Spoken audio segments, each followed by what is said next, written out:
fazer bem esse momento, né? É 1 hora que eu tenho, é isso? É 1 hora, né? 1h30, colocamos. 1h30. Então dá tempo, tranquilo. Em nome do Pai, do Filho e do Espírito Santo. Amém. Amém. Senhor, nosso Deus, nós agradecemos o dom da vida de cada um que está e que estará nessa conferência, porque alguns às vezes entram depois, ou com algum atraso. Senhor, abençoa cada um, abençoa a família, abençoa o emprego, abençoa a vida de cada um de nós e dá a cada um de nós fidelidade. Dá um coração que a gente possa expandir, crescer, sair do nosso egocentrismo, nosso egoísmo, que a gente possa expandir o nosso coração, expandir nossa vida, expandir a nossa mente, segundo a vontade do Pai, segundo a direção que o Espírito Santo nos dá. Pai nosso, que estais no céu, santificado seja o vosso nome, venha a nós o vosso reino, seja feita a vossa vontade, assim na terra como no céu. O pão nosso de cada dia nos dai hoje, perdoai as nossas ofensas, assim como nós perdoamos a quem nos tem ofendido, e não nos deixeis cair em tentação, mas livrai-nos do mal. Amém. Nossa Senhora, dai-nos um pouco de fidelidade, a mesma fidelidade que a senhora teve ao Evangelho e à vida do seu Filho. Amém. Amém. Em nome do Pai, do Filho e do Espírito Santo. Amém. Amém. Bom, eu quero falar hoje sobre Jesus como liderança, o que ele pode nos inspirar. Porque nós somos todos um pouco liderança. Quem é de um ministério, quem é de um movimento, quem é de uma comunidade, do conselho de uma comunidade, a gente é liderança. E o grande projeto de Jesus é que ele não veio para ser servido, mas para servir. Aqui tem Marcos 10, 45. Né? Não precisa pegar esse texto, não, mas eu vou citar textos maiores, então aí depois a gente pega na Bíblia para quem está com a Bíblia. Tá? Qual que é a motivação de Jesus quando nos manda servir? Quando ele fala, eu vim não para ser servido, mas para servir, né? Jesus sabia que nós temos uma tendência ao pecado, vamos dizer assim, uma gravidade, a gente cai sempre para baixo. E tem uma tendência ao fechamento, porque a gente é egoísta, né? Por isso, Jesus nos quer ver que a gente sirva. E aprendendo a servir, nós vamos sair de nós mesmos. Esse é o grande projeto. Para isso serve a igreja, para cada um de nós. Sair de nós mesmos, sair de nossos gostos, sair de nossas ideias, sair da nossa família, sair dos nossos problemas, sair dos nossos esquemas de pensamento, de vida, e abrir a nossa vida para novos passos. Novos passos, novas palavras, novos horizontes. E novos desafios, né? Que a vida nos endereça. Isso para vocês acho que não é muito difícil, porque todos vocês já saíram do Brasil, já deram esse passo, e vocês sabem que dar o passo de sair não é fácil, né? Isso é sempre um desafio. E o desafio de Jesus é o desafio de não só de sair do nosso país, mas sair de nós mesmos. Esse é um desafio ainda maior. Porque a gente pode sair do país e continuar fazendo só as nossas coisas, só as nossas ideias, falando só a nossa língua, né? Vendo só a nossa própria cultura. Agora, isso cansa, isso não é fácil, né? E a gente tem que levar em consideração isso. Ninguém cuida, por exemplo, de uma horta sem se cansar, sem se sujar, ou sem suar, né? Mas você tem que saber que os frutos vão vir. Então, não adianta você querer cuidar de uma horta sem sujar, sem cansar, sem suar, sem nada disso. Porque assim você não vai conseguir, né? Tem que entender que essas coisas são próprias do processo, né? Suar, cansar, sujar e tal, mas os frutos vão vir. Então, a gente tem que ter essa esperança, porque senão a gente não consegue fazer nada. A gente não consegue nem servir a Deus. Tá? São João Newman, que é um anglicano, foi um anglicano, que depois passou para a Igreja Católica, ele escreveu um livro, o livro em francês está escrito Meditações sobre a Igreja. E nesse livro, Meditações sobre a Igreja, que é um livrinho de 500 e tantas páginas, ele tem alguns capítulos que ele chama As Tentações da Igreja. E nessas tentações da igreja, ele diz que, quem sabe, uma das maiores tentações da igreja, quem sabe nossa, é a de transformar a vida da igreja em um projeto de realização pessoal minha. Vocês, eu não sei, mas isso pode acontecer muito com os padres, né? A gente serve a Deus, mas querendo se servir da igreja para subir na carreira, para ser uma pessoa importante, né? Para ganhar dinheiro. Tem gente que faz isso. Não estou acusando ninguém, mas tem gente que faz isso.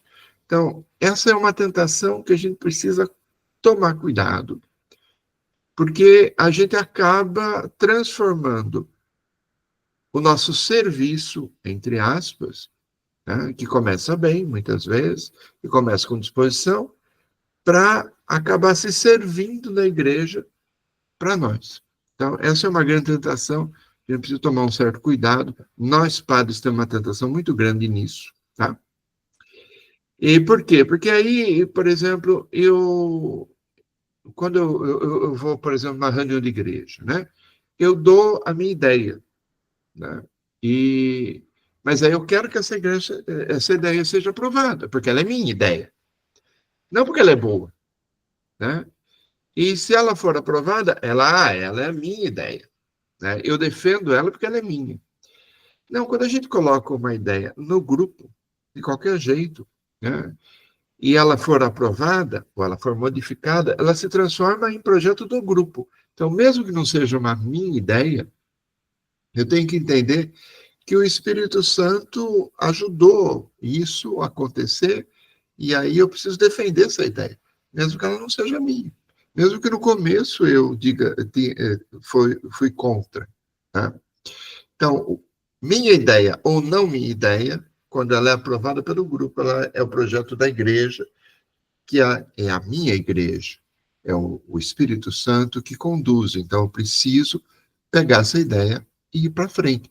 E não ficar combatendo a ideia, porque ela não era minha. Tá? Entendeu o que é transformar a igreja num projeto de realização pessoal? Né? O projeto de Jesus, ao contrário, é de fazer a gente expandir o nosso coração, nossa vida e tal. Por exemplo, se a gente pegar, vamos fazer um contraste aqui, né? Entre João Batista e Jesus. Se você pegar, por exemplo, João Batista teve todo um nascimento, você pode pegar aí Lucas, desculpa. Né? Se pegar o nascimento de João Batista em Lucas, você vai ver que ele é cercado dos sinais do Antigo Testamento. Tem o anjo que aparece, o pai de João Batista no templo, servindo com incenso. Né? Os pais deles são idosos, mas como Abraão era idoso. Né? Mas João Batista tem a missão de preparar o caminho, né? O caminho de Jesus. E João Batista prepara o caminho com rigor. Ele faz penitência. João Batista, quando cresce, ele usa pele de camelo, ele come insetos, ele faz penitência, ele prega justiça, ele prega conversão. Né? E ele morre num banquete, por exemplo, em que Mateus 14, de 1 a 12, você vê esse banquete, o banquete em que uma menina se apresenta para o rei e essa garota recebe como paga, deveria ter uma paga dessa dança, e ela pede a morte de João Batista, que era o pedido da mãe dela. Na verdade, a moça dançou e não recebeu o presente, porque quem recebeu o presente foi a mãe. Mas, de qualquer jeito, João Batista vive e morre a partir do rigor, a partir do confronto, a partir do Antigo Testamento, né? Quando você pega Jesus, por exemplo, fazendo um paralelo, você pega o nascimento de Jesus, ele está na simplicidade, no anonimato. Jesus nasce em Belém, não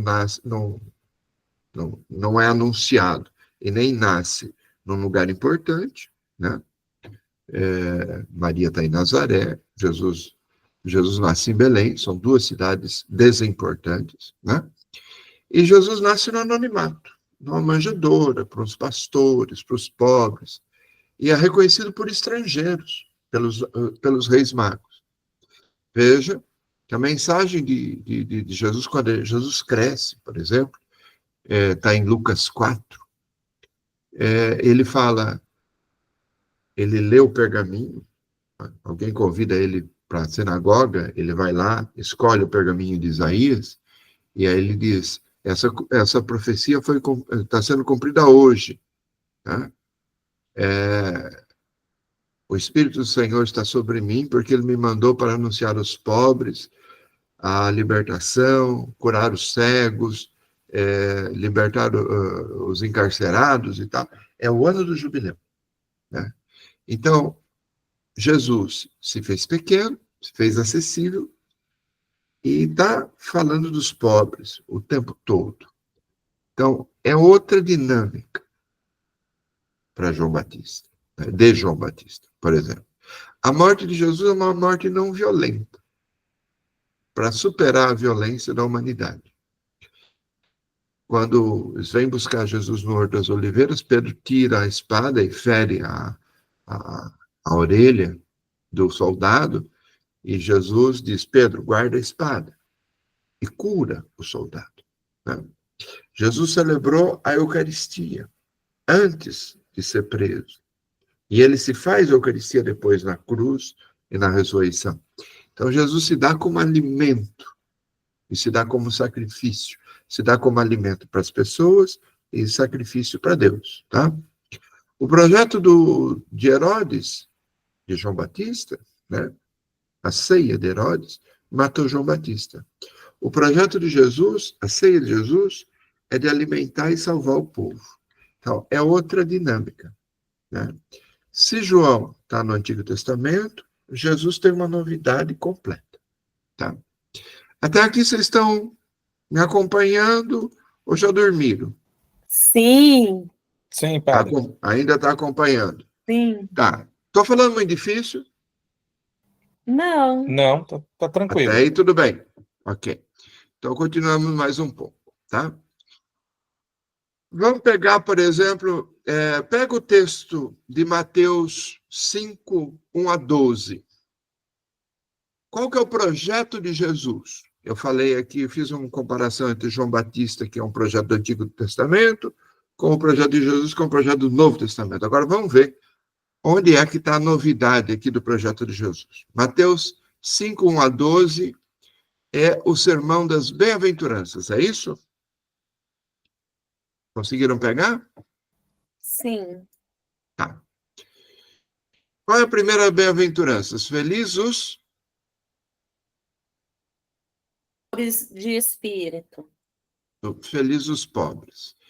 Eu leio esse texto, essa é uma leitura minha, tá? Felizes os pobres de espírito, porque deles é o reino dos céus. Na Bíblia de vocês está um ponto final, é isso? Isso. Né?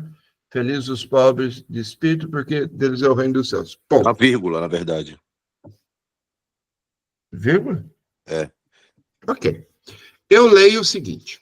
Substitui essa vírgula, ou esse ponto final, como vocês quiserem aí, por 2 pontos. Quem são os pobres de espírito? Os 2 pontos explicam. Os pobres de espírito são os mansos, né? Os que choram, os perseguidos, os que trabalham pela justiça, e aí vai para frente, né? Esses são os pobres de espírito. São esses que Jesus está falando. Gente que aposta na não violência, gente que prefere ser injustiçado do que injustiçar, gente que trabalha ativamente por um reino. Jesus não está falando de resignação nesse texto. Jesus está falando de ações. Pode ver que são verbos. Essas frases todas são verbos. Ele fala de ações, tá? Jesus valoriza, e essa é a lógica de Jesus, o que o mundo descarta. Então, o projeto de sociedade de Jesus se manifesta na igreja. Ou seja, ele já tinha chamado os apóstolos, e aqui ele começa a dizer o que ele quer da igreja. Esse é o projeto de sociedade dele. Ele está criando uma sociedade nova, uma sociedade com outra lógica, que ele chama de igreja, que nós chamamos de igreja, né? Então, o projeto de sociedade de Jesus se manifesta no grupo que o segue, que a gente chama de igreja, baseado na dignidade humana e não no poder, baseado no ser e não no ter, baseado no ser e não no dinheiro, na aparência. Tá?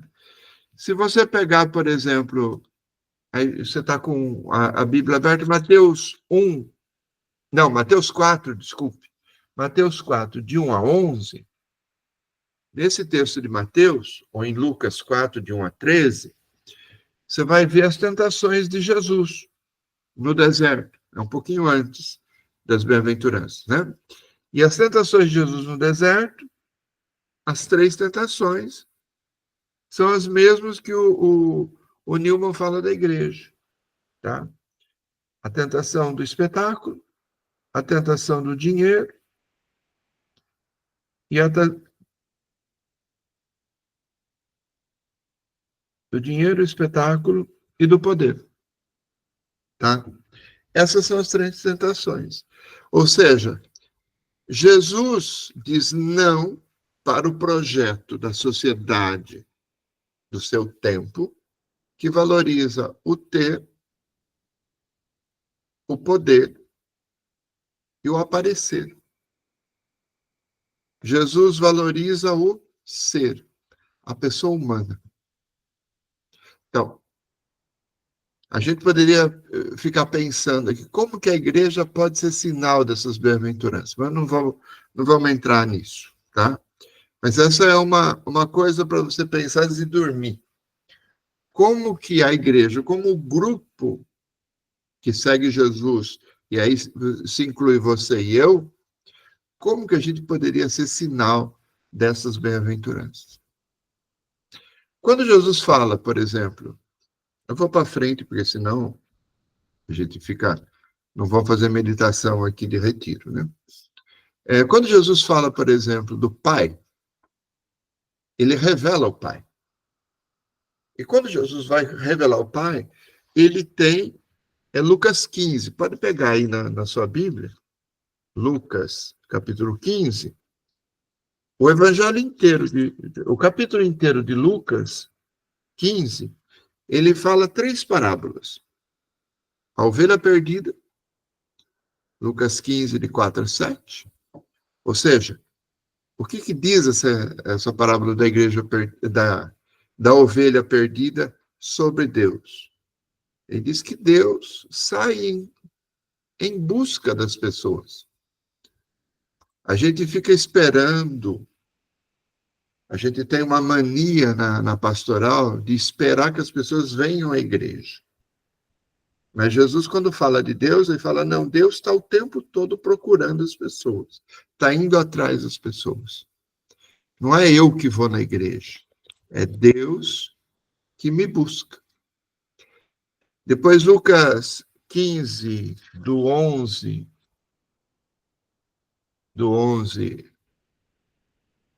ao 32, ele fala, por exemplo, da parábola do filho pródigo, uma parábola maior. E, na verdade, a parábola não é sobre o filho, é sobre o pai. Ela é sobre os 2 filhos, enquanto enquanto reações dos dois filhos, né? O filho sai, gasta tudo e volta, e o outro tem uma reação. Mas esse filho que voltou, ele não voltou porque está com saudade do pai. Ele não voltou porque ele ama o pai. Ele voltou porque ele está sem dinheiro. Ele saiu de casa porque ele queria gastar o dinheiro, ele gastou o dinheiro, e ele só voltou porque ele gastou o dinheiro. Então, o filho que saiu é um péssimo filho, e o filho que ficou também é um péssimo filho. Porque o filho que ficou não teve coragem. Ele fica por medo. O filho que saiu para gastar. Mas o filho que ficou por medo. Nenhum dos dois ama o pai. Só que o pai ama os filhos. Então, quando eu falo a parábola da ovelha perdida, é Deus que é bom com seus filhos. É Deus que sai em busca, que corre ao encontro, que vai atrás e que fica esperando. Hein? Ele fica esperando o filho, porque deu liberdade para o filho ir, ele fica esperando e quando ele vê lá o filho lá longe, ele vai atrás. Ainda Lucas 15, do 25 ao 37, a parábola é o bom samaritano. Né? Então, quem é o...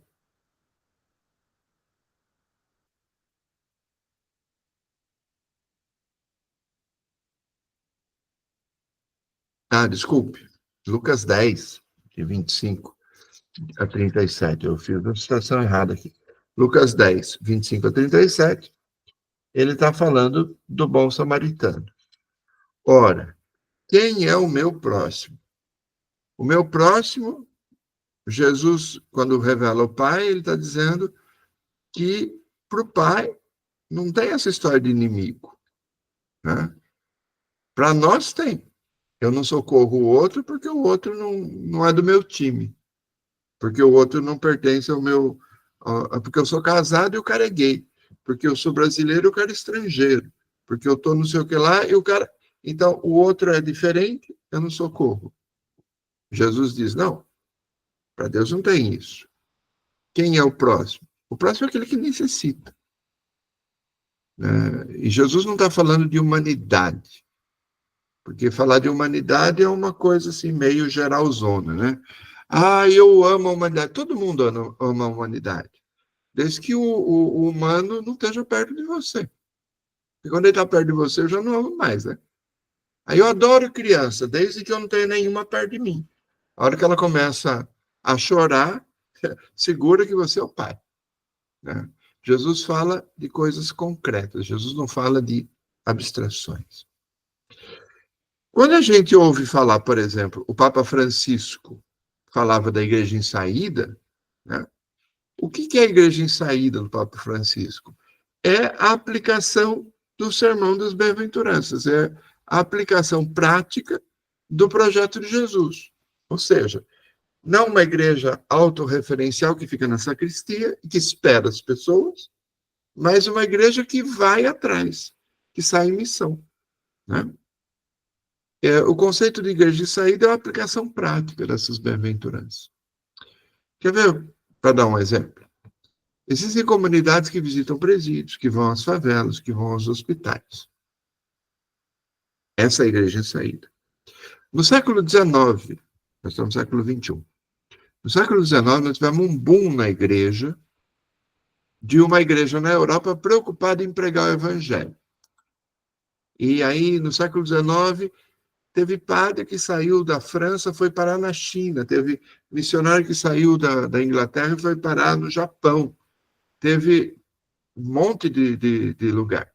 A igreja produziu mártires, produziu santos. Mas ela fundou comunidades vivas que estão até hoje lá. Quer dizer, quando a igreja sai de si, ela não só ela produz santos, não só ela evangeliza, mas ela finca raízes. Então, as comunidades do Japão, da China, da Coreia, se devem às comunidades europeias que saíram de si e que foram para lá. Né? Agora, Hoje, não sei se é o caso da gente voltar nesse conceito de missão ad gentes. Eu tenho que pregar o evangelho até o fim do mundo. Quem sabe a gente precisa sair da nossa casa e pensar num conceito de missão urbana. Eu acho que aí a gente precisaria repensar, por exemplo, as nossas comunidades. As nossas comunidades precisavam refazer a missão urbana. Acho que vocês já ouviram um grupo que eu admiro muito, foi fundado por um cara que eu não admiro nada, mas um grupo chamado Toque de Assis. Vocês já viram esse grupo? Já ouviram falar desse grupo? Sim. Sim, Campinas tem. Sim, Isso. padre, já ouvi bastante já falar sobre ele. Foi fundado pelo padre Luthieri, que no fim acho que desgringolou. Padre Luthieri foi pego nas piores coisas da igreja, foi expulso da igreja, perdeu o ministério, e eu sei disso em primeira mão, porque o bispo que fez isso, que acompanhou, o arcebispo de Campinas, foi meu diretor espiritual. Né? Então, padre Luthieri, coitado, desgringolou na época. Mas ele fundou um grupo interessante, um grupo de adoradores. Eles adoravam durante o dia a Eucaristia e tal, mas à noite eles saíam para acolher os pobres nas periferias, embaixo de viaduto, nas rodoviárias, cortava o cabelo, dava comida, levava os pobres para dormir na casa deles. Já ouviram falar desse grupo? Já sim, padre. Eu ouvi falar assim. Esse grupo chegou a ter, num ano, 800 noviços. 800 pessoas se preparando para fazer os votos. É muita gente, mas é muita gente. Pra você ter ideia, né? Mas eles inauguraram um conceito de missão urbana, que hoje em dia tem gente que copiou, né? Porque eles inauguraram isso na década de 90. Então, eles se vestiam com hábito franciscano, do jeito mais pobre possível, eles viviam do jeito mais pobre possível. Pegaram umas neuroses do padre Luthieri e tal, mas eles inauguraram o conceito de missão urbana, ou seja, durante o dia eles rezavam, eles pediam, porque eles não podiam trabalhar, então eles pediam comida, as pessoas davam, né, porque eles eram ordem mendicante, vamos dizer assim, franciscano mendicante, e à noite eles pegavam tudo que eles tinham e davam para os pobres. Fizeram um negócio muito interessante. Eu lembro que eu estava em Campinas nessa época e eu estava na região da rodoviária de Campinas, na rodoviária antiga. Então, eles estavam na minha região ali. Quem sabe hoje a gente precisa inaugurar o conceito não de ir até o outro país, mas de ir até as periferias da própria cidade. O que o Papa Francisco falava, né? De ir até as periferias. Mas, voltando a Jesus, por que Jesus, sei lá, discutia com os fariseus? As primeiras disputas teológicas eram uma coisa comum naquela época. Então, se Jesus era reconhecido como uma liderança, como um rabi, como um mestre, eles vinham para discutir com Jesus, porque fazia parte do esquema na época. Mas Jesus tinha umas discussões meio feias com os fariseus. Por quê? Primeiro, porque ele criticava a hipocrisia dessas pessoas. O que é a hipocrisia? Você dá uma fé só para aparecer. Então, esse é um problema para qualquer liderança. Para mim e para vocês. Se eu tenho uma fé para aparecer, né, se eu critico o outro, mas não faço, aqui nós já temos um problema meio sério. Tá? Jesus também criticava o legalismo dessas pessoas. Ou seja, os fariseus tinham a lei tão sagrada que ela estava acima das pessoas. Você tem aqui Marcos 3, de 1 a 6, tem toda uma disputa de uma cura que Jesus faz um sábado. Né? O sábado era tão sagrado que não podia nem curar as pessoas. Então, o tabu, a lei, a norma, era mais sagrado do que a própria pessoa. Tá? Jesus critica isso dos fariseus. E a gente precisa tomar cuidado, nós padres, secretária paroquial, né, membro de conselho, que às vezes a gente se apega demais a uma lei e a gente joga fora as pessoas. Tem que tomar um certo cuidado. Tá? Depois, Jesus também criticava os fariseus pelo fechamento ao novo. Ou seja, os fariseus não acreditavam que Deus agia fora das regras, de maneira nenhuma. Se Deus é Deus, ele tem que agir assim, de forma matemática. Ele deu essa regra, ele tem que agir desse jeito. Ora, hoje, né, a gente sabe que Deus, ele tenta salvar todo mundo, né, ele age para salvar todo mundo, e às vezes mesmo contra a regra, para depois começar a colocar a pessoa dentro da regra. Tá? Então, nós que temos liderança numa comunidade, eu, por exemplo, como padre, preciso tomar muito cuidado com o rigorismo. Tem muito padre que prega uma coisa muito rigorosa. Tudo é pecado, tudo é maldade, tudo não pode, tudo é do demônio. Cuidado com isso. Isso não é uma liderança que vem de Jesus. Você não vê Jesus falando do demônio, você vê Jesus falando do Pai. Em alguns momentos, os demônios chegam para Jesus e ofendem Jesus. E aí Jesus expulsa. Mas Jesus não tem um discurso sobre o demônio. Tá? Ele fala da misericórdia. E aí, sim, esse é primeiro o projeto de Jesus. E a misericórdia é o sentir a dor do outro. Em primeiro lugar, eu tenho empatia. Quando eu consigo sentir a dor do outro, né, eu entendi o projeto de Jesus. Sem isso, eu não entendi nada. Então, para todos nós que somos liderança, a gente precisa tomar cuidado de que a regra não valha mais do que a pessoa e que a gente não joga a pessoa fora.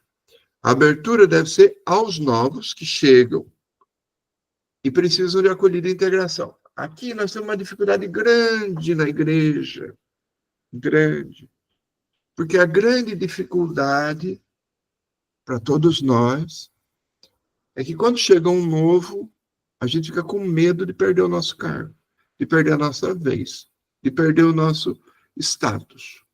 E aí a gente tende a barrar o novo, barrar a pessoa nova que chegou. Mas quando a gente barra, a pessoa sente que foi barrada, ela tende a se afastar e ir embora. Tá? Se você, por exemplo, pegar a última ceia que Jesus celebrou, antes de ser preso, você tem lá, quais são os gestos de Jesus na última ceia? O lava-pés. Jesus lava o pé de todo mundo, inclusive de Judas, que vai traí-lo depois. Mas Jesus lava os pés, tá? A Eucaristia, Jesus diz, fazei isso em memória de mim. Tá? Mas fazer isso, ele diz, fazei isso, e não falem isso em memória de mim. Então, o que Jesus comanda é façam isso, façam os gestos, façam o ritual, mas façam as coisas. E depois tem um mandamento novo, né? Jesus diz, amai-vos uns aos outros, como eu vos amei. Quer dizer, a comunhão, a unidade mostra que a igreja está certa, está no caminho certo. Então, a igreja ela não pode ser uma instituição. Ela é uma comunidade de gente que serve, que usa o avental. Né? A igreja não pode ser terceira pessoa. Eu não posso falar da igreja como sendo o bispo, o papa, o arcebispo, o padre não sei quem. A igreja sou eu, mais do que uma instituição. Em primeiro lugar, a igreja somos nós que somos comunidade. Posso contar para vocês uma história? Posso? Deixa eu contar uma história para vocês. Tem uma história que diz assim que há quem diga que essa história aconteceu mesmo, de verdade. Não é só história. que o padre estava de saco cheio de uma comunidade que não ia para frente, as coisas não davam certo, a liderança não ia para frente, as pessoas só brigavam e tal. E um dia ele disse assim, eu vou entregar a chave da igreja para o bispo. E aí ele pôs no alto-falante da igreja, aquelas cidades pequenininhas, que a igreja tem alto-falante e dá os recados e tal, né? Ele pôs no alto-falante da igreja assim, a igreja, nota de falecimento. A igreja de São José, a paróquia de São José, da cidade tal, era aquela cidade, né? Da cidade tal, morreu. O falecimento, o velório, e a missa de corpo presente será no dia tal, e depois disso eu vou fechar a igreja. Né? E aí correu o boataria e tal, e o pessoal, como que é que uma igreja morre, né? Como que é um velório de igreja? O padre vai fazer o velório, a missa de corpo presente, e aí ele pôs lá um caixão bem, bem alto no altar da igreja, colocou um caixão, as 4 velas, tal, e rezou a missa, e encheu a igreja. Aquele dia encheu a igreja. E aí ele disse, agora vocês vão fazer, tem aqui as cordas, vocês vão passar aqui, vão subir, vocês podem despedir da igreja em silêncio, e depois que todo mundo sair, eu vou fechar a igreja, vou entregar a chave para o bispo. E aí o pessoal começou a subir os degraus do altar, chegava lá, olhava para dentro do caixão, tomava um susto e saía por outra porta, por outro lado, meio que assustado, sem falar nada e tal. O padre tinha colocado um espelho no fundo do caixão. Então, quando o pessoal ia lá e olhava o fundo do caixão, se via, e tomava um susto. Eu morri, né? Tomava um susto, e aí saía do outro lado, né? E ele fez isso justamente para que o pessoal entendesse que a igreja não é uma terceira pessoa, a igreja não é um prédio, a igreja não é o bispo, não é não sei quem, né? A igreja sou eu. Dizem que a partir desse dia parece que as coisas tomaram outro rumo, e ele não precisou entregar a igreja para o bispo. Mas imagina a cena, você subindo, imaginando ver qualquer coisa, mas você olha e tem um espelho no seu caixão. No caixão, e você se vê lá dentro. Você está rindo, mas imagina o susto que você vai tomar. Né? Mas isso foi um jeito prático do padre ensinar que a igreja não é terceira pessoa, sou eu. Tá? Bom, vamos pegar um texto bíblico, então, vai. Eu estou falando demais. Atos dos Apóstolos, pega aí. Capítulo 1. Atos dos Apóstolos, capítulo 1. Alguém leia para... do versículo 6 ao 11. Alguém leia, por favor, para a gente. Atos, capítulo 1, dos 6 a 11.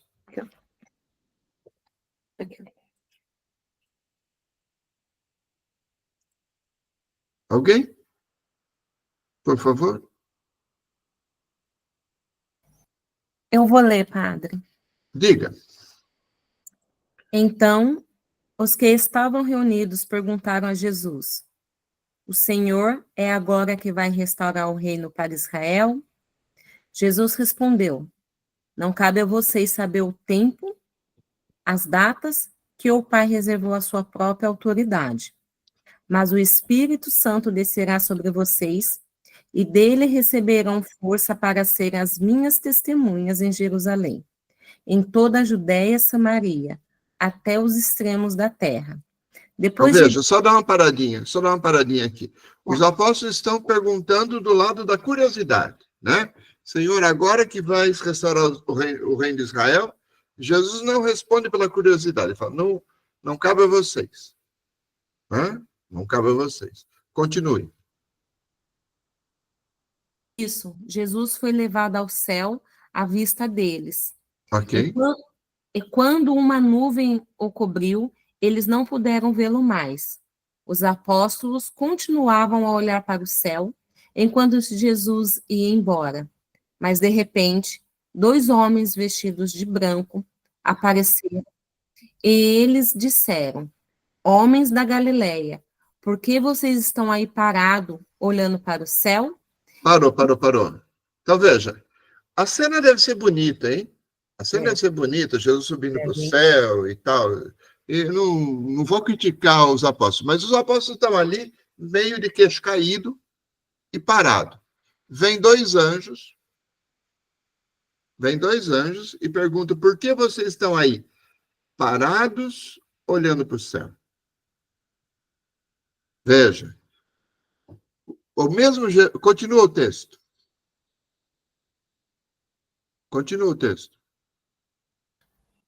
Esse Jesus que foi tirado de vocês, elevado para o céu, virá do mesmo modo com quem vocês ouviram partir para o céu.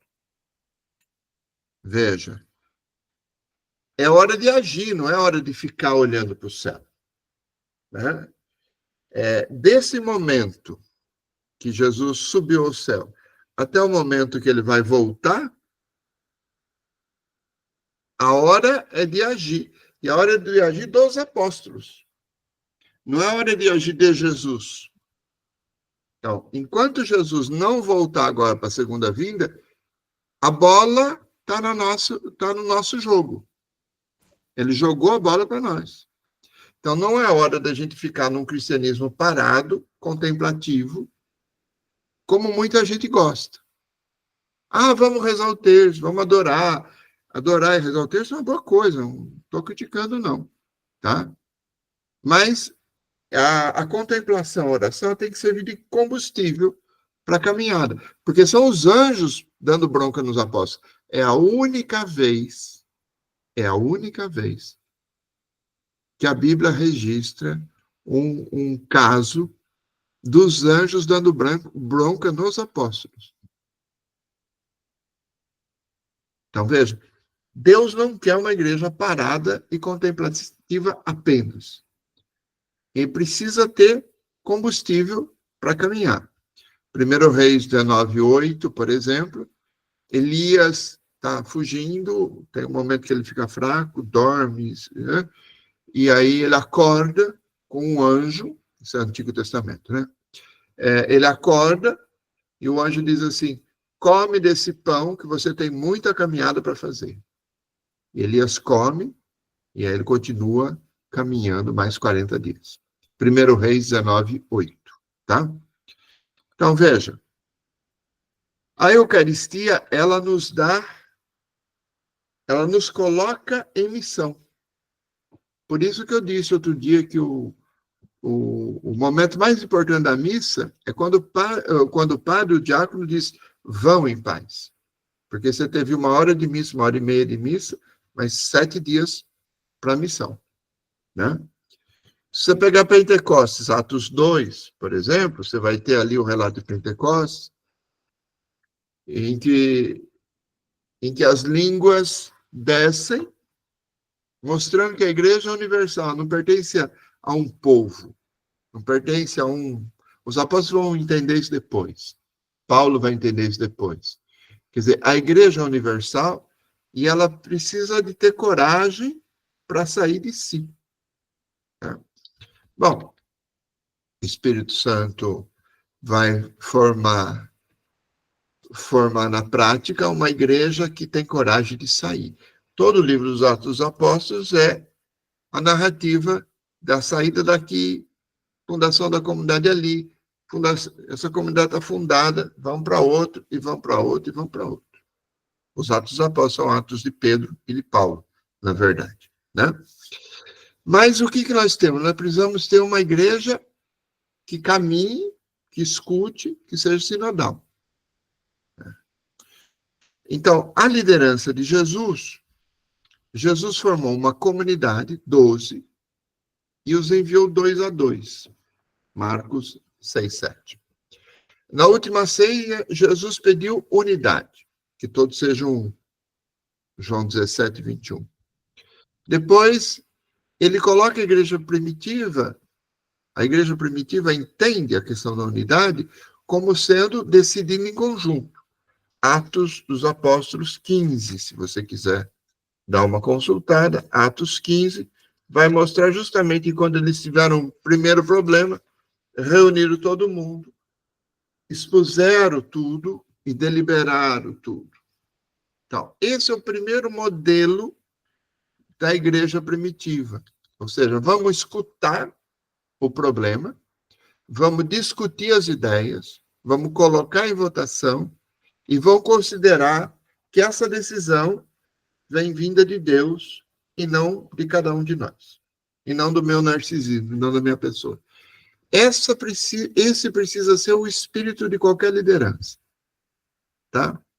Porque se não for esse espírito, a gente vai ficar brigando o tempo todo. Cada um tem uma ideia e põe, e quer que essa ideia seja aprovada, e briga que essa ideia seja aprovada, seja boa ou não seja. Não pode ser isso, tá? Bom, como que a gente faz uma forma concreta de sinodalidade? Como que a gente, no concreto, na prática, realiza as coisas? Tá? Por exemplo, a gente precisa ter um momento de escuta entre nós, dos leigos.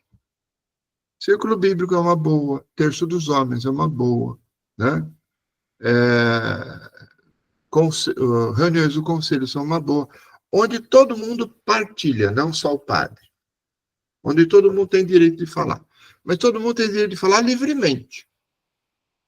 Eu exponho, e o outro também expõe, e eu não vou assim, ficar magoado, porque o outro expôs. Porque se começar com a mágoa, então não funciona o Espírito de Deus. Tá? Então, primeira coisa, ter um espaço onde todo mundo possa falar. O que nossa comunidade precisa? Por exemplo, uma coisa que se poderia se fazer, em algum momento, é uma caixinha de sugestão, que pode ser virtual ou pode ser física. E pode mandar para todo mundo. Um formulário no Google, quem sabe? Uma caixinha de sugestão virtual. Mas também pode ser física, uma caixinha de sugestão que as pessoas escrevam lá o que a minha comunidade precisa. Então, é preciso que a gente também coloque, mesmo que não saia, temas que são difíceis. Tem alguns temas que são complicados. Por exemplo, participação e valorização das mulheres. Como que a gente vai valorizar as mulheres nessa comunidade aqui? Paridade de membros? O conselho tem que ter 10 e 10, 5 e 5. Como que a gente valoriza? Ou tem outro jeito? Né? Tem que ter, por exemplo, um casal de líderes, ou né, dos jovens, dos casais. Como valorizar as mulheres? Um outro tema difícil é, por exemplo, a acolhida de grupos vulneráveis. Como que a gente acolhe, por exemplo, se o cara é divorciado? O cara é divorciado e não está de acordo com as normas direitinho da igreja. Mas ele tem que ser acolhido. Como que eu vou acolher essa pessoa? Eu recebo como? Quem recebe? De que forma? Tem um grupo para receber? Outra questão difícil é a reavaliação de estrutura de poder. Como é que a gente vai decidir as coisas? Né? Fazemos votação? Temos uma votação no grupo e depois uma votação no conselho? Como que a gente vai decidir as coisas? Eu sei que vocês não têm padre, porque quando tem um padre, o padre acaba decidindo. É ele que vai escutando e vai decidindo as coisas. Tem que ter um discernimento, né? Mas sem padre, como é que faz? Outro assunto controverso. Se aparecer racismo, como é que a gente faz com o racismo? Se aparecer. Racismo é um problema que pode aparecer.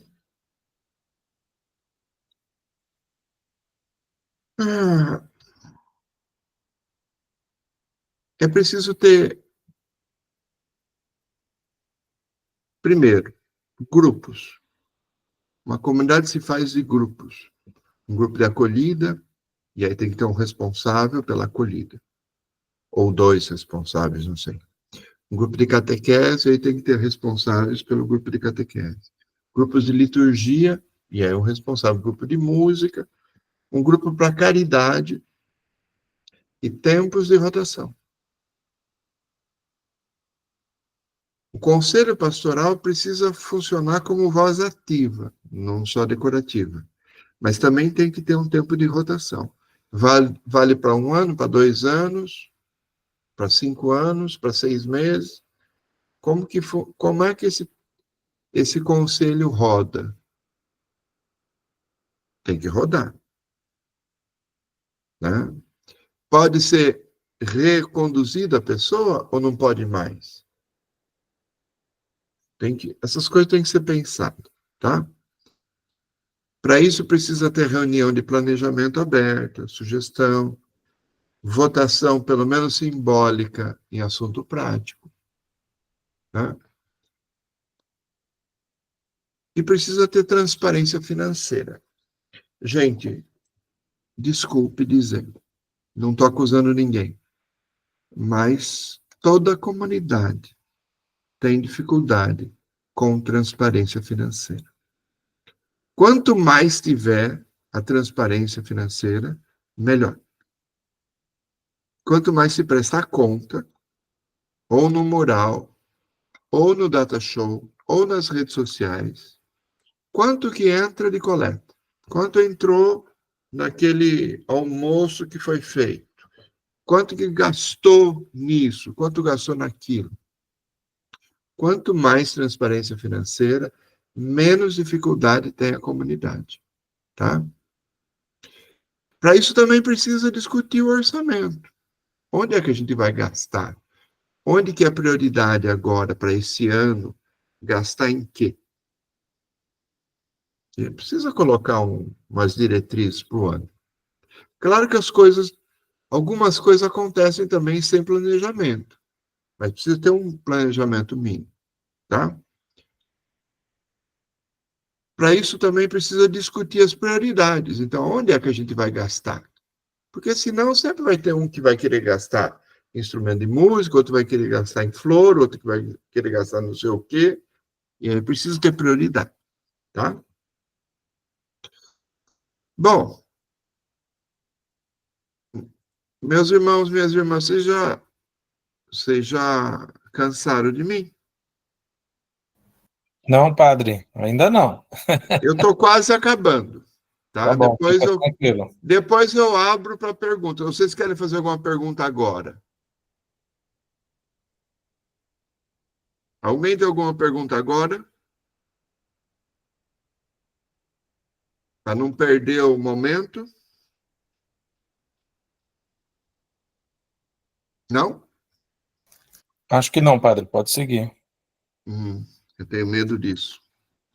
Quando ninguém tem pergunta, ou ninguém está escutando, ou ninguém entendeu nada. Eu tinha um professor que dizia assim, quando ninguém pergunta, ou todo mundo entendeu tudo, ou ninguém entendeu nada. Fique sempre com a segunda perspectiva. Né? Ninguém entendeu nada. Bom,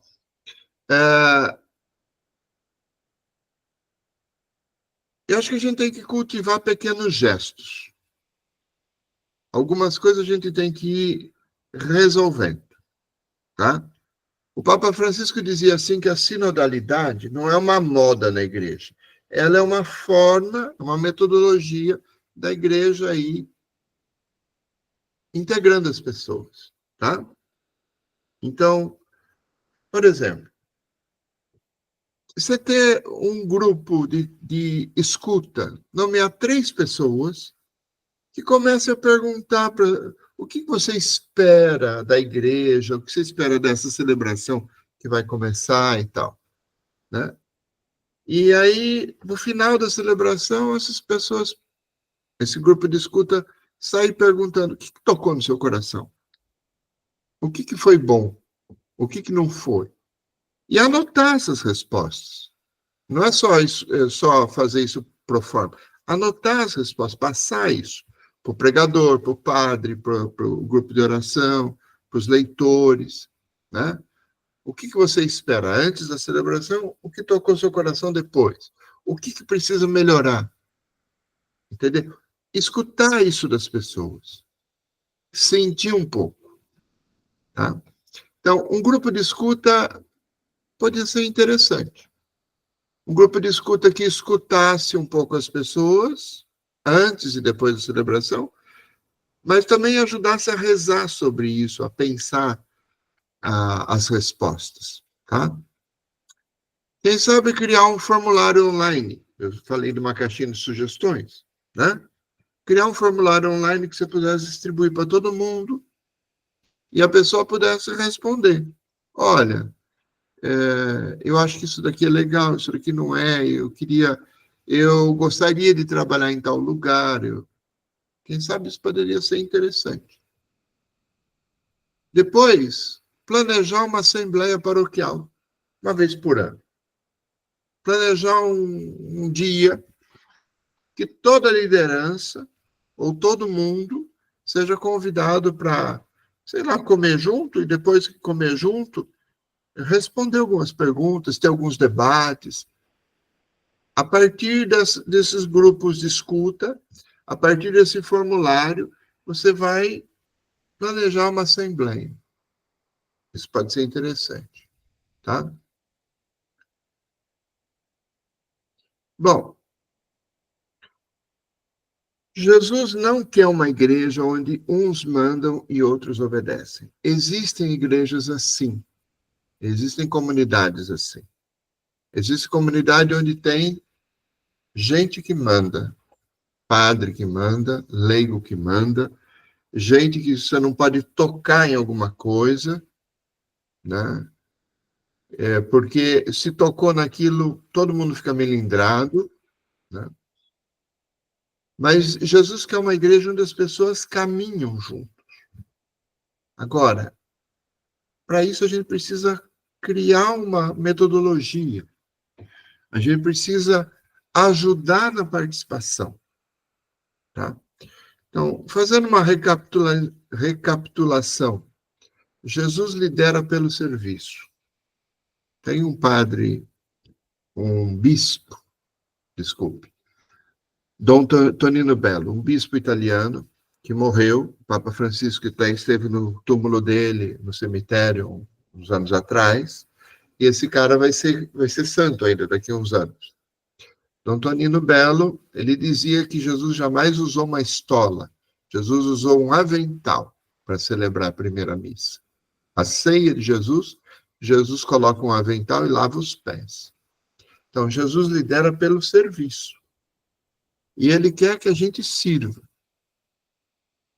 O projeto de Jesus é um projeto de misericórdia, de inclusão, que valoriza as pessoas mais do que a lei, que valoriza as pessoas em primeiro lugar, e, sobretudo, as pessoas que têm necessidade. Os pobres, os que choram, os doentes. Por que Lourdes, as pessoas vão para Lourdes e ficam encantados com Lourdes? Ficam encantados porque chegam lá e quem passa na frente é sempre os doentes, é sempre os cadeirantes. É eles que estão na frente, na missa,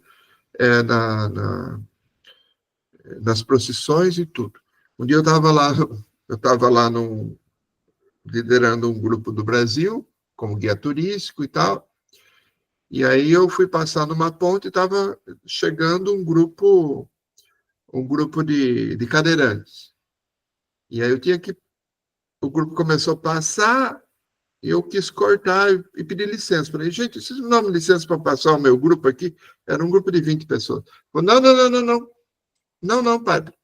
Aqui quem tem prioridade são os cadeirantes. Eu tive que esperar passar todos os cadeirantes, porque eles não me deram espaço para eu cortar a fila deles. Então, o pessoal fica encantado com isso, porque lá Você inclui os doentes que não são incluídos. Gente que fica o ano inteiro dentro de casa, às vezes, quando vai para Lourdes, sai de casa. Né? A igreja, como comunidade, ela é chamada a ser um sinal disso tudo no mundo. Agora, vamos lá. Que a gente possa colocar a mão na massa, colocar o nosso coração no céu, a mão na massa e os pés na terra. Tá? Coração no céu, a mão na massa, os pés na terra. Que o Espírito Santo nos ajude a fazer de nós instrumentos do seu projeto de amor. Bom, vamos lá. Terminei. Perguntas, problemas, dificuldades. Fui muito teórico. Vamos tentar ser mais prático agora.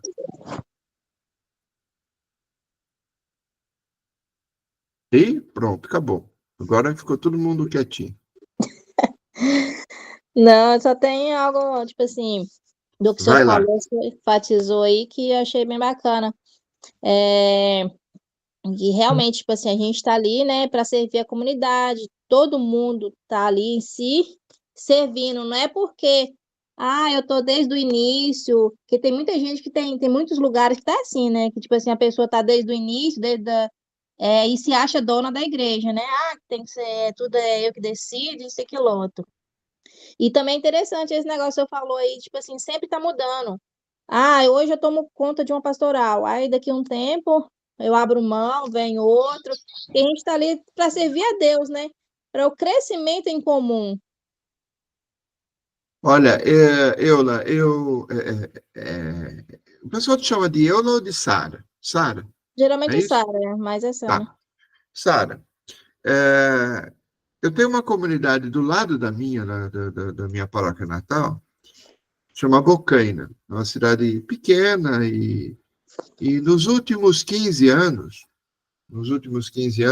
passou acho que uns 8 padres lá. Acho que uns 8. Antes disso, ficou um padre que ficou 40 anos, sabe? E aí um dia eu fui lá dar uma palestra, uma coisa para catequese e tal, e aí não sei o que aconteceu lá, eu falei, é uma pena que vocês rodem muito de padre aqui, né? O padre tem ficado 2 anos, 3 anos, tem trocado de padre, né? E eu fiz esse comentário. E aí 2 ou 3 catequistas me corrigiram, falaram, não, padre, graças a Deus. Por quê? Porque conforme vai passando os padres, né, a gente vai vendo que tem um bom, um ruim, um é bom disso, outro é ruim daquilo, e não sei o quê, e graças a Deus que eles estão passando muito rápido, porque a gente não fica pegado num, e a gente aprende coisas diferentes do outro. Sim. Então, essa rotação ela é boa. Tem gente que não gosta, né? Fala, padre, o senhor fica 2, 3 anos num lugar e depois tem que sair. Sim, mas é bom para mim e é bom para vocês quando a gente sai. E também nos ministérios também. Você quer saber uma coisa que dá confusão, Sara? Pode falar. Toalha de igreja. Vixe. Não existe nada que dê mais confusão do que toalha de igreja. O padre, às vezes, chega numa paróquia, né? E, às vezes, ele quer mexer, quer ver o que tem, alguma coisa assim. Sempre tem um sacristão, uma sacristã que fala, pelo amor de Deus, padre, não, aqui não mexe, não, aqui sou eu que mexo. Que aqui o senhor não sabe, aqui não sei. Já vi sacristão falando assim até para bispo. Sabe, aquele departamento que aquela pessoa está ali há 10, 20, 30, 40 anos, sei lá quantos anos que está, ela já encomendou as toalhas das igrejas, não sei o que e tal, e ela não quer nem que você mexe, porque vai tirar, vai amassar, vai não sei o quê. Gente, a gente não consegue nem abrir a gaveta. Porque aí tem o dono. Então. Tem o dono, sabe? E não é só, hein? Não é só toalha de igreja, mas toalha de igreja, sacristia, dá uma confusão. Não sei se aqui com vocês já tiveram confusão com sacristão, mas olha, às vezes dá, né? Pingo, você estava rindo aí. Por que você estava rindo? Você já passou por alguma dessa? Não. Ali Não. na St. Mary tinha uma pessoa também uma inglesa também que, meu Deus do céu, se abrir a gavetinha dela lá, é só ela que lavava, só ela que põe a mão também, tinha uma dessas. Mas eu digo assim, eu acho que legal isso que a Sarah falou também, o meu takeaway, né, o meu aprendizado disso aí é que, assim, pelo que eu já venho vendo há um bom tempo, toda comunidade tem, né, esses mesmos problemas. Eu acho que um erro nosso é sempre achar que esses problemas existem em uma só comunidade, né, só na Não. nossa comunidade. Pelo pouco que eu tenho de caminhada aí, eu vejo que todas as comunidades têm os mesmos problemas, as mesmas ladainhas de um querendo ser mais que o outro, um se acha dono de uma coisa, o outro se acha com mais poder do que o outro se acha porque abriu a porta da igreja há 30 anos atrás, quando começou, tem mais, tem mais moral, vamos colocar assim, do que o outro. Eu acho que isso é uma coisa comum, eu acho que o que o senhor falou para mim foi bem marcante, a questão, o senhor deu vários exemplos bíblicos aí, de Jesus, fazendo comparações onde a gente precisa, antes de tudo, rezar. Colocar o joelho no chão, rezar e ter aquele sentimento de servidão. A gente está para servir e não para ser servido. Porque quando a gente acha que a gente é dono de alguma coisa, quando outra pessoa acha que essa pastoral é minha, eu sou o secretário do grupo, eu sou o coordenador, sou eu que faço isso, sou eu que faço aquilo. Quando a gente começa a ir para esse rumo, eu acho que ali já perdemos a essência, perdemos o Jesus na nossa vida, o servir, né? Então, acho que isso é um aprendizado, por isso que é bom a gente estar fazendo essas formações, esses cursos, e tá sempre... A rotatividade que o senhor falou também foi outra coisa que marcou para mim nesse curso, nessa formação, padre, porque eu também acho, eu concordo, por exemplo, o fulano tá na liturgia, eu acho que não pode passar de um ano. Um ano, sai da liturgia, vai dar catequese, aí deixa a liturgia para outra pessoa aprender, né? A pessoa tá, sei lá, cuidando sei lá, de alguma outra pastoral, passa para frente, porque dessa maneira todo mundo vai aprender e não fica aquele negócio de dono, né? Como se cada um fosse dono, né? Mas assim, eu aprendi muito, eu achei bem legal até aqui. Obrigado. A Cá e a Sandra, que estão levantando a mão. Fala aí, vocês duas. Boa Uma noite. por vez. Boa noite, padre. Desculpa entrar tarde. O que eu vejo, assim, daqui de Liverpool, é que como nós não temos uma paróquia própria, a gente tem que ter muito cuidado e mais zelo ainda das coisas, comparando com o que eu já servi lá no Brasil, né? Tipo, igual como o senhor falou, tem dono, tal gaveta, é com chave, é com tudo. É dessa maneira que acontece lá, né? E aí de se sumir, se alguém não botou no lugar, não devolveu a chave para o lugar e tal. Então, acho que aqui, como nós temos que ter um zelo muito dobrado, que a gente aprende muito com o padre William, que se a caneta está do lado esquerdo e a gente pega e acha que é um pouquinho mais bonitinho botar a caneta um pouquinho mais no centro da mesa, né? Ou bota do lado direito, a caneta tem que voltar para o lado esquerdo onde foi deixada. Então, acho que a gente tem bastante zelo pelas coisas. A gente aprendeu bastante, no entanto que esse mesmo cuidado que eu carrego ali na St. Mary's, eu levo lá para Santo Michael, né? De deixar até filmo antes de pegar a igreja, a gente faz uma filmagem e depois para olhar, né, se estava certinho tudo no local.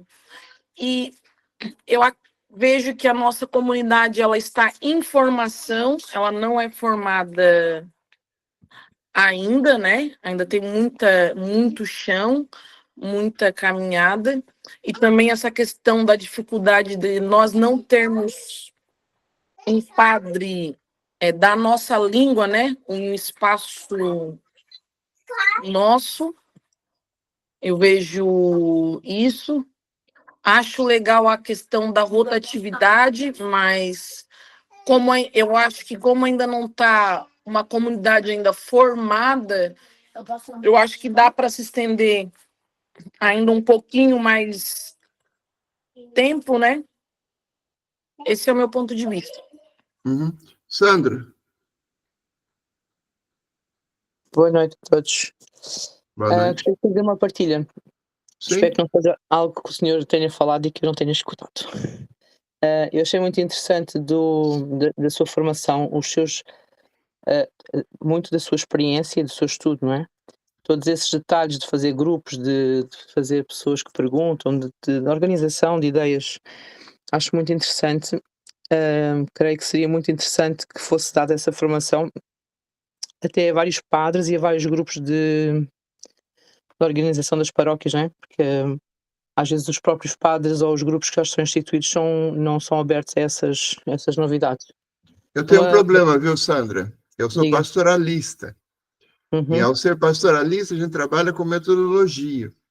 Muito bom. Metodologia de participação, metodologia de escuta, metodologia de ação e tal.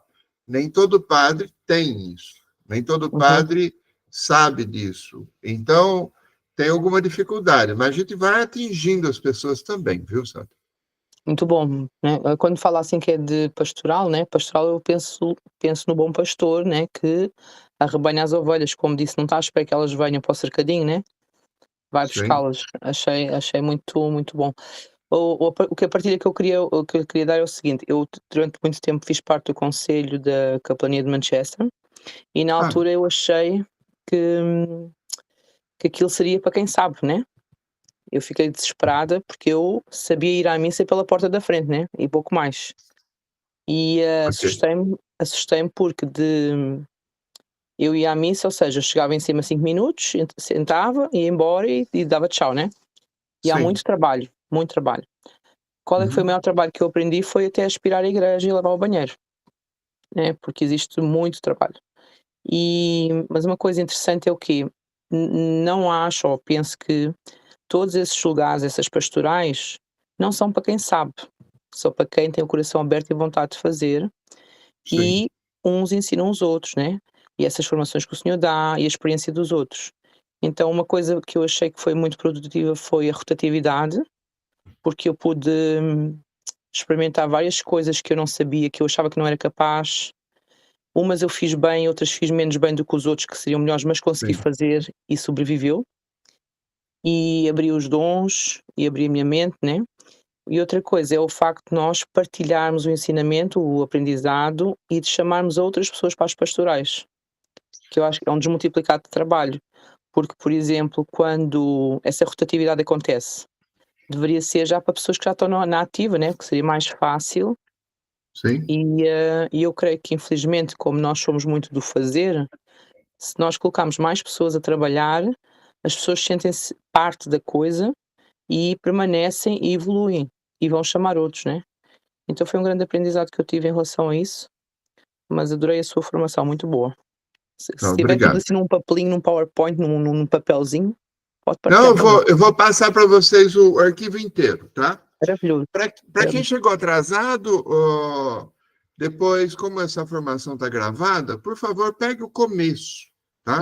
Se você chegou atrasado, uns 10, 15 minutos, eu sei que sempre um ou outro chega atrasado, depois pegue lá no Drive, o Ricardo tá gravando, e depois ele vai passar para você. Então, pegue a partir do começo também, por favor, tá? Agora, eu vou passar para vocês, eu tenho o costume de fazer um escrito, que nem esse daqui já é o de domingo, viu, Sandra? Daqui de domingo em Manchester, tá?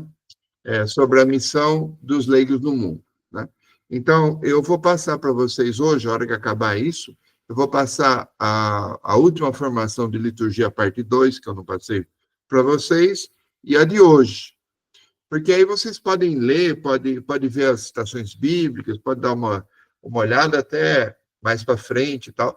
Considerem a questão da rotação, considerem a questão de escutar mais, de fazer um processo de escuta do que é bom, o que é ruim da comunidade, tá? Ou façam um grupo de escuta, por exemplo, que saia perguntando as coisas para todo mundo, ou faça uma caixinha de sugestão, ou faça um formulário no Google que as pessoas possam responder. Ou faça tudo de uma vez, de repente. E aí, depois, tabelando essas coisas, vocês vão ver para onde que vai, quais são os problemas que a comunidade tem. Porque toda a comunidade tem problema. Algumas comunidades têm mais, algumas comunidades o problema é o padre, viu? Infelizmente, nós padres também não somos sempre santos, às vezes a gente causa problema, né?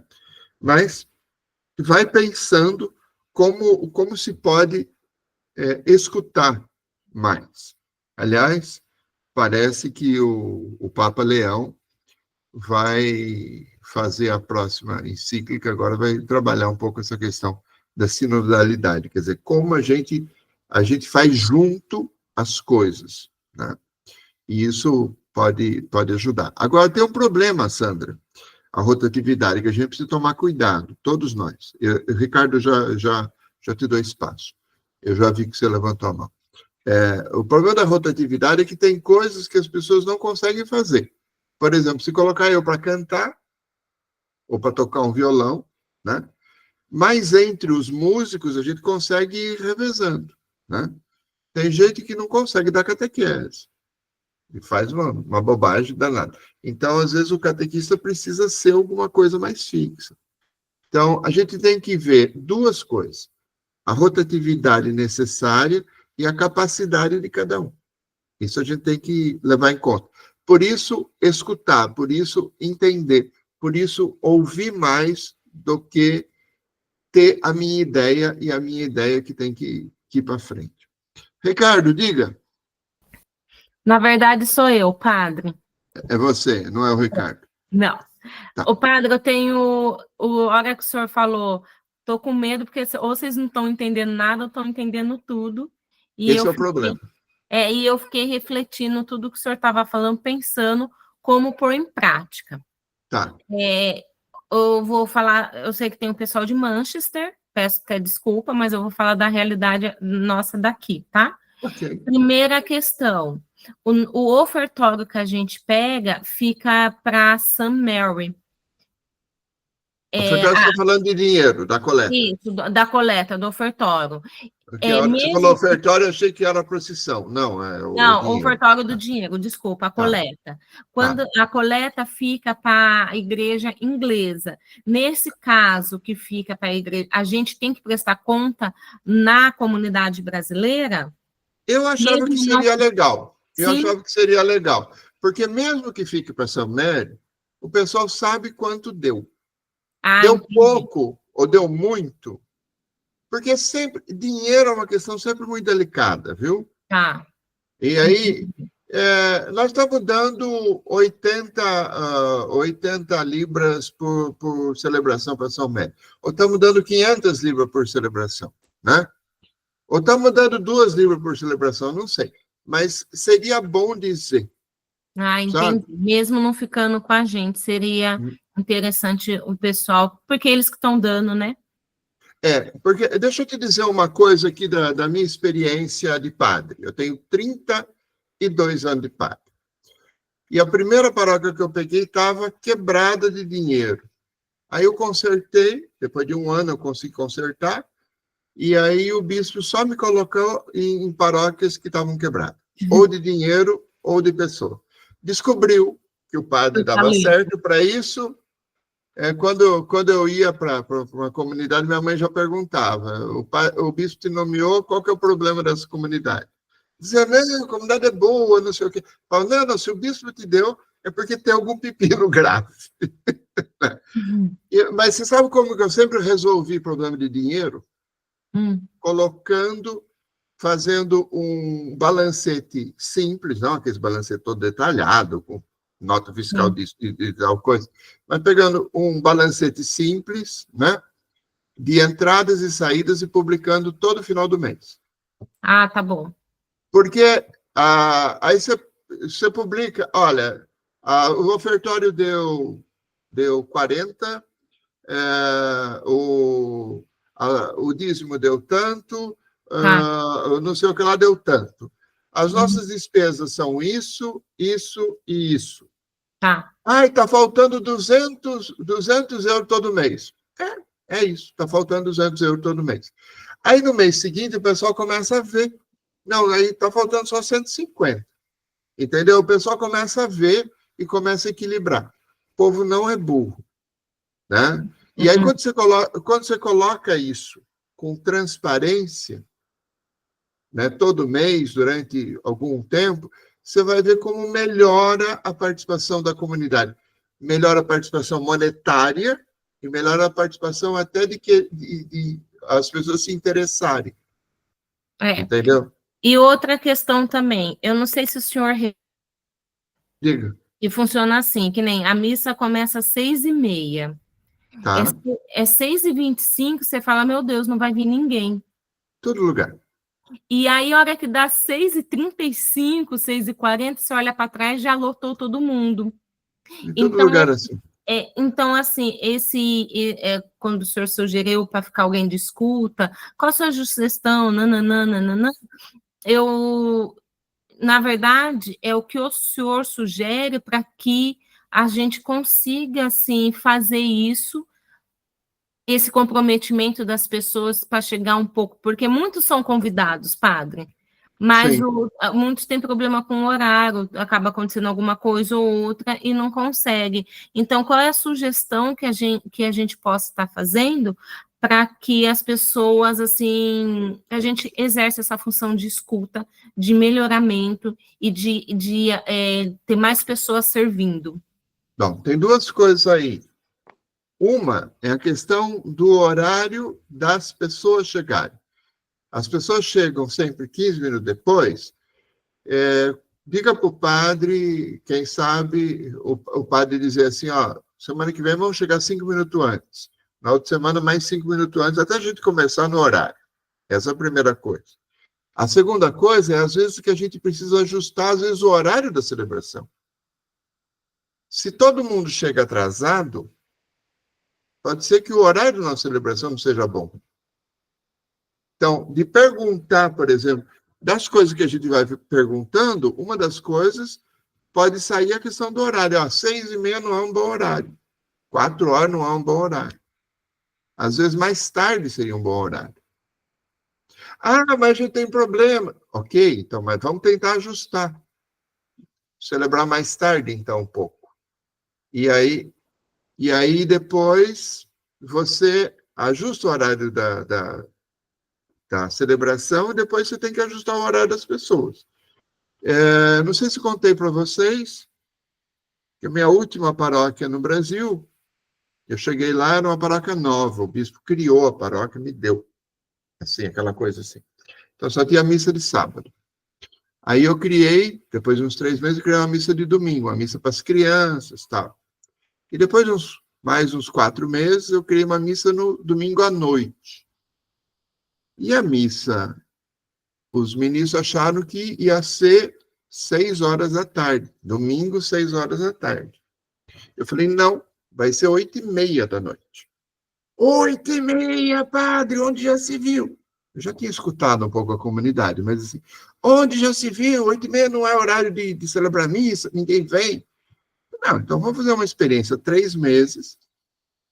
Eu celebro 3 meses a missa, mesmo que não tiver ninguém. Tiver só eu sozinho. Se depois de 3 meses as pessoas não vierem, então a gente ajusta o horário, eu faço o horário que vocês quiserem, 3 horas da tarde, 2 horas da tarde, o horário que vocês quiserem, tá? Comecei a fazer às 8h30 da noite, porque eu conhecia o meu público, né? São Carlos tem uma represa do lado que as pessoas vão, passam o dia inteiro na represa, né? E aí elas chegam mais tarde na missa. Então, 8h30 era a missa mais tarde da cidade. Era a minha. Era a missa que mais dava gente, mais dava jovem e a que mais dava grana. Porque eu escutei um pouco o povo antes de colocar o horário. Eu saí da paróquia, veio outro padre, mudou um monte de coisa. A missa das 8h30 ele manteve. A única coisa que manteve na paróquia foi a missa das 8h30. Então, às vezes, você tem que também ajustar o horário da comunidade e o horário da missa. As duas coisas. Tá? Mas, quem sabe, às vezes tem que começar no horário para que as pessoas também acostumem com isso. Tá? O que mais? Obrigada. Tá certo, pai. Perfeito. Obrigada. O que mais? Ô, padre, no caso, se colocasse no final da missa, então, não seria uma opção também, não? Não, eu disse 3 sugestões. Um grupo de escuta que pergunte para as pessoas, uma caixinha de sugestões e um formulário eletrônico. Vocês podem usar tudo isso para atingir todo mundo. Porque, às vezes, pessoalmente, você não consegue atingir todo mundo. Sim. Mas o formulário eletrônico você manda para a gente, que às vezes nem vem toda a missa, vem de vez em quando, tal. Às vezes a caixinha de sugestão é aquela pessoa mais velha, que tem dificuldade de mexer no celular e tal, eles preferem escrever num papelzinho. No caso, isso aí seria uma boa, tipo assim, colocar nos avisos, falar, olha, se você tiver alguma sugestão pra gente, pode trazer no papelzinho e colocar na caixinha ali. Sim. Sim. Acho que a gente tem que ter jeitos de atingir as pessoas, entendeu? Os mais jovens com a eletrônica não tem problema, os mais velhos às vezes têm, os que estão mais distantes, não sei. Então a gente tem que ver, escutar um pouco mais a comunidade, sabe? Dar espaço para escutar. E, não só uma categoria, hein?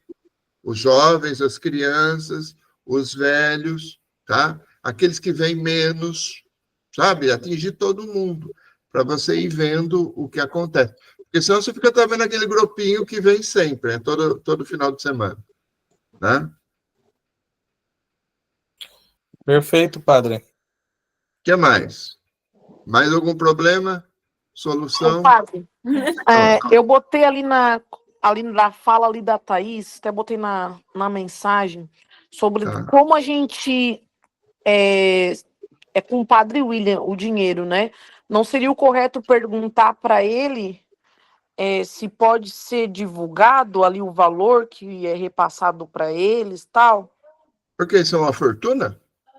Não é uma fortuna, mas eu acho que tem que se portar as coisas para ele, porque queira ou não queira, ele é um pároco nosso, né? Diga que eu sugeri. Pode dizer que eu sugeri. Com relação a esse ponto, eu acho que o Maurílio, né, ele que está coordenando a parte financeira, eu acho que é um bom ponto que a Ká falou, né, e aí se a gente for implementar, e quando for implementar essa parte aí de estar dando essa transparência, que eu também acho que é muito importante, a gente provavelmente vai estar conversando com ele também, até para não ter problema de nenhum dos lados, né? Mas eu acho que esse ponto é super relevante. Sobre a questão de dinheiro, Ricardo, eu queria dizer uma coisa para vocês que eu não disse. Nunca contem dinheiro sozinho. Tá? Nunca contem dinheiro sozinho. É pouco, é muito, não contem jamais dinheiro sozinho, tá? É coleta, é almoço, é rifa, qualquer coisa assim, sempre conte o dinheiro em 2, pelo menos em 2, tá? Porque sempre pode dar a ideia de que, sei lá, ele pegou alguma coisa, ele pode pegar alguma coisa, então sempre conte em 2, em 3, tá?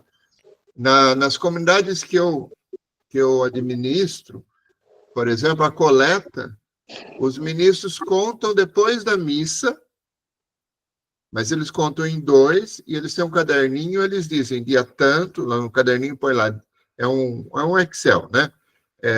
Dia tanto, tal hora, deu tanto, e aí os 2 assinam, sabe? E tem esse caderninho registrado para o ano inteiro. Ótimo, Porque ótimo. Isso a dinheiro... gente já tem essa boa prática, tá, padre? A gente já tem. Ótimo. Principalmente o ofertório, né? Ótimo, Geralmente ótimo. é o lugar onde a gente mete dinheiro, logo após a missa, a gente já tem essa boa prática de ter 2 pessoas para poder estar contando o dinheiro. Mas não só, viu? As outras coisas também, viu? Sim, porque, na verdade, a gente faz isso com outras coisas aqui. Na nossa comunidade, geralmente só tem o ofertório, né? Uma outra coisa esporádica que tem, que nem a gente vai fazer o Deliane Ribeiro, mas no geral a gente quase não tem dinheiro. Sim, sim. Não, mas sempre que tiver dinheiro envolvido, não é uma questão, é uma questão até para preservar a pessoa que está responsável dali, entendeu? Sim. Porque aí preserva todo mundo, tá? Para não ter problema. Tá ótimo, padre. Eu acho que a gente acabou até estourando 9 minutos. Mas foi muito bom, muito, muito produtivo, muitas ideias, com muito embasamento bíblico, e eu acho que foi muito boa mesmo. Assim que a gente terminar aqui a gravação, amanhã eu vou estar passando o link para o pessoal, né? Aí eu vou pedir ajuda da Cá para poder estar passando para o pessoal aí de Manchester também. Tá bom? Tá bom. E de Leeds. Das outras comunidades. A Sandra levantou a mão, o que foi? Estava aqui com uma ideia, padre, de uma solução para muitos dos nossos problemas. Que bom. O senhor ficar aqui e trabalhar conosco. Eu nem falo inglês. É isso que eu ia dizer. É mais fácil o senhor aprender inglês do que nós aprendemos essas coisas todas. Não. Vocês são inteligentes. Muito obrigado. Vocês pegam isso bem melhor. Concordo. Vocês pegam isso bem melhor que vocês imaginam. Eu estou voltando para o Brasil por conta da saúde da minha mãe. Então, não é uma coisa que eu tenho que eu tenha liberdade. Eu estou voltando porque eu tenho que cuidar da minha mãe. Né? Então... Tá certo. Até gostaria de trabalhar aqui na Inglaterra, viu? Quem sabe, até gostaria, futuro, né? Quem sabe. Deus abençoe. Bom, muito obrigado. Vamos fazer uma bênção, então, para todos nós? Sim. Senhor, nosso Deus, nós nos pedimos que o Senhor abençoe a cada liderança, a cada um de nós que trabalhamos no reino, que trabalhamos na igreja, que a gente possa ser cada vez mais fiel ao seu modelo de liderança, que a gente possa ser fiel a uma caminhada juntos e que a gente seja cada vez mais abençoados para abençoar as outras pessoas também. O Senhor nos abençoe e nos guarde em nome do Pai, do Filho e do Espírito Santo. Amém. Amém. Se todo mundo puder, quem puder abrir a câmera, eu vou fazer uma foto rapidinho aqui. Né? Para a gente deixar esse momento aí. Espeitei o cabelo. Ricardo, esse fundo aí deixa a gente... Ok. Espera aí, só um minutinho. Tá indo, espera aí. Maurílio, dá uma ajeitadinha no seu cabelo, tá fora aí.